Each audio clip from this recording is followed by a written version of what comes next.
அதாவது அவங்க தான் சொல்கிறாங்கல்ல, வருமானம் வருது அரசுக்கு.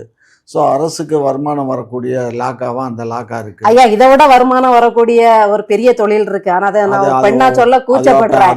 அத கூட நிறைய நாடுகள் அங்கீகரிச்சிருக்காங்க. அங்கீகரிச்சிருவோமா?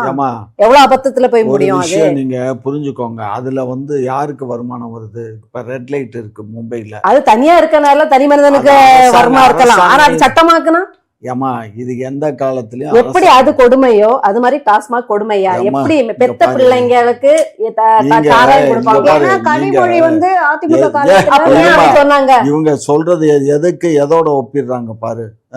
சாராயத்துக்கும் பெண்ணு சோரம் போறத பத்தி பேசுறாங்க. இது எவ்வளவு பெரிய அவமானம். ஒரு பெண்ணா இருந்து இந்த மாதிரி பேசலாமா? ஒரு பெண்ணா இருக்கிறது அதை வேதனையோட சொல்றேன். சொல்லியிருக்க மாட்டோம்ல.